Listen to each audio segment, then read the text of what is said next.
हर साल ईद उल अज़हा के बाद घर में कुर्बानी का गोश्त स्टोर हो जाता है। गोश्त की मुख्तलिफ डिशेस बनती हैं और खाने में तो ये बहुत डिलीशियस होती हैं, लेकिन अक्सर हम ये बात नहीं सोचते कि ये एक्सेसिव मीट लेना हमारी बॉडी में क्या चेंजेस करता है। क्या ये सिर्फ प्रोटीन का ज़रिया है या इसमें ऐसे न्यूट्रिएंट्स भी मौजूद हैं जो हमारी ओवरऑल सेहत को इम्प्रूव करते हैं। और अगर हम गोश्त को ज़्यादा खाएं तो हमारी सेहत को कोई नुकसान तो नहीं। सबसे अहम बात, अगर आप डायबिटीज़, हार्ट डिजीज़ या ब्लड प्रेशर के पेशेंट हैं तो आपके लिए गोश्त कैसे सेफ रहेगा। पहले बात करते हैं उन सेहतमंद लोगों की जो अपनी डाइट में कुर्बानी के गोश्त को मॉडरेट अमाउंट में शामिल करते हैं। सबसे पहला फ़ायदा ये है कि ये मीट प्रोटीन का हाई क्वालिटी सोर्स है। गोश्त में मौजूद अमाइनो एसिड्स हमारे मसल रिपेयर में इस्तेमाल होते हैं और एक्सरसाइज के बाद रिकवरी को तेज़ी से फैसिलिटेट करते हैं। दूसरी अहम चीज़ है आयरन, जो ब्लड में ऑक्सीजन की सप्लाई को बेहतर बनाता है। मटन और बीफ से मिलने वाला हीम आयरन आसानी से गैस्ट्रोइंटेस्टाइनल ट्रैक्ट से अब्जॉर्ब होता है, जिससे थकन कम होती है और आपको डेली लाइफ में जिस्मानी और जहनी तौर पर ज़्यादा ताकत महसूस होती है। तीसरी चीज़ है जिंक, जो कि इम्यूनिटी को बूस्ट करता है। कुर्बानी का गोश्त अगर मॉडरेट अमाउंट में इस्तेमाल किया जाए तो आपकी बॉडी इन्फेक्शन से आसानी से कोप कर सकती है, आसानी से बच सकती है। अगर आप मौसम की वजह से इन्फेक्शंस का शिकार हो जाते हैं तो जिंक से इम्यूनिटी स्ट्रॉन्ग रहने की वजह से आप बीमार नहीं होंगे। चौथी चीज़ है विटामिन बी कॉम्प्लेक्स, जो कि एनर्जी प्रोडक्शन और नर्व एक्शन के लिए ज़रूरी होता है। कुर्बानी मीट इन असेंशियल विटामिन का बेहतरीन सोर्स है, जिनसे आप दिन भर एक्टिव और अलर्ट रह सकते हैं। आखिरी जो बुनियादी चीज़ है वो है कोलीन। ये एक ऐसा कंपाउंड है, ऐसा केमिकल है जो मीट यानी कि गोश्त से हासिल होता है और हमारे लिवर फंक्शन और ब्रेन हेल्थ के लिए काफ़ी वैल्यूएबल है। अगर लिवर फैट मेटाबॉलिज्म अच्छी तरह कर रहा है तो फैटी लिवर का खतरा कम होता है। दिमाग में ये मेमोरी और लर्निंग को बेहतर बनाता है अगर मॉडरेट अमाउंट में लिया जाए तो। कुर्बानी के गोश्त में मौजूद कोलीन से लिवर और दिमाग दोनों की फंक्शनिंग को सपोर्ट मिलती है। अब बात करते हैं उन नुकसानात की जो एक्सेसिव गोश्त खाने से हो सकते हैं। सबसे पहला नुकसान है सैचुरेटेड फैट और कोलेस्ट्रॉल का बढ़ना। अगर आप बार बार चर्बी वाला गोश्त खाएंगे तो आपके जिस्म में एलडीएल कोलेस्ट्रॉल बढ़ेगा। ये एलडीएल बैड कोलेस्ट्रॉल है जो ब्लड वेसल्स में एक्युमुलेट होकर आर्थरोस्क्लेरोसिस की कंडीशन डेवलप करता है। इस कंडीशन में आर्टरीज नैरो हो जाती हैं और ब्लड फ्लो बहुत स्लो हो जाता है। इस कंडीशन की वजह से हार्ट अटैक या स्ट्रोक यानी कि फालिज का रिस्क बहुत बढ़ जाता है। अगर आप लीन कट्स इस्तेमाल करेंगे यानी कि चर्बी के बगैर गोश्त इस्तेमाल करेंगे और खाएंगे, इस्तेमाल करेंगे, तो एलडीएल कोलेस्ट्रॉल को कंट्रोल किया जा सकता है। दूसरा जो नुकसान है वो है हार्मफुल कंपाउंड्स का बनना।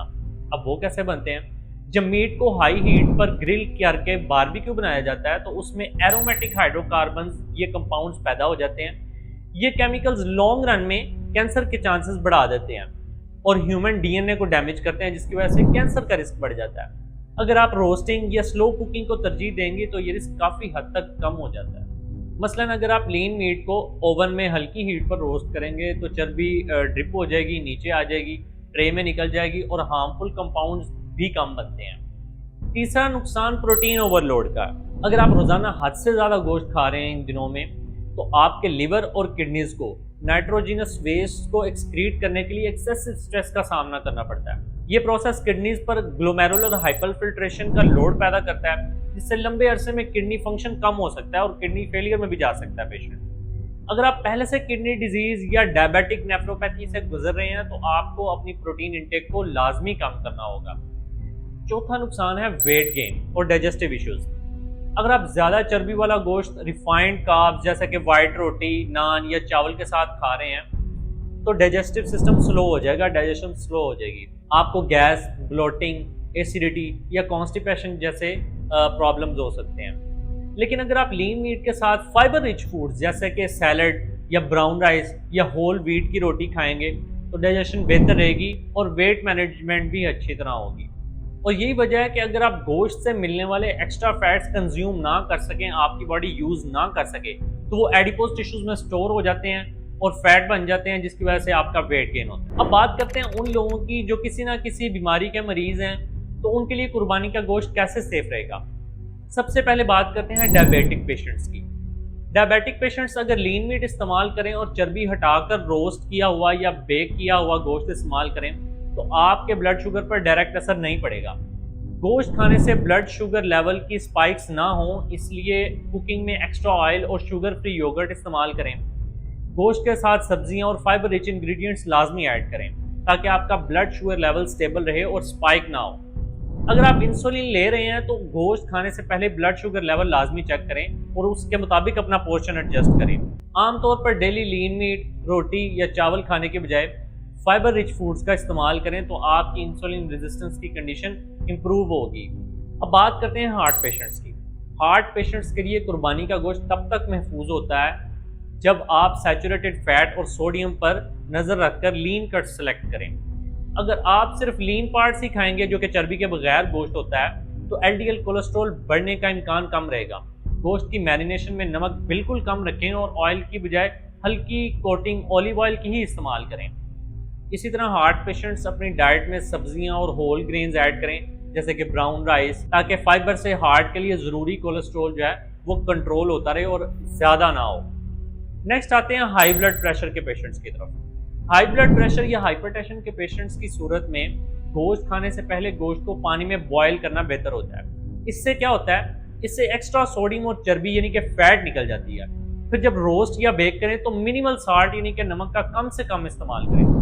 गोश्त में नमक की जगह लेमन जूस और ब्लैक पेपर का ही इस्तेमाल करें ताकि जायका भी रहे लेकिन पेशेंट का ब्लड प्रेशर भी स्टेबल रहे।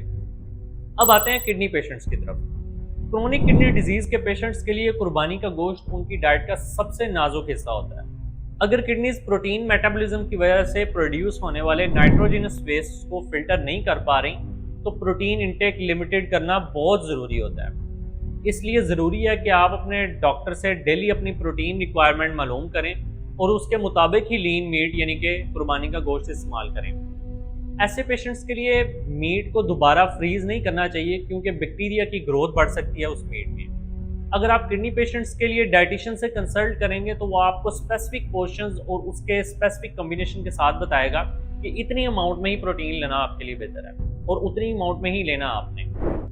अब आते हैं कंक्लूजन की तरफ। नतीजा ये है कि रोज़ रेड मीट खाना सेहत के लिए अच्छा नहीं है क्योंकि ये सैचुरेटेड फैट, हीम आयरन और हार्मफुल कंपाउंड से लंबे अरसे में हेल्थ के लिए रिस्क बढ़ा देता है। इसलिए न्यूट्रिशन एक्सपर्ट्स के मुताबिक हफ्ते में 1 या 2 दफ़ा ही लीन रेड मीट खाएं।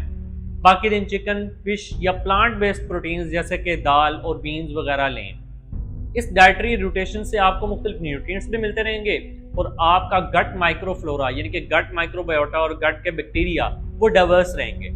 वेट मैनेजमेंट के लिए लीन प्रोटीन यानी कि चर्बी के बगैर गोश्त फायदेमंद है क्योंकि प्रोटीन को डाइजेस्ट करने के लिए थर्मिक इफेक्ट ज़्यादा होता है, जिसको प्रोटीन डाइजेस्ट करने में ज़्यादा एनर्जी चाहिए होती है जिससे आपके एक्स्ट्रा कैलोरीज बर्न होते हैं। लेकिन अगर आप चर्बी वाला गोश्त खाएंगे तो कैलोरीज बहुत ज़्यादा मिलती हैं उससे और वेट गेन का रिस्क बढ़ जाता है।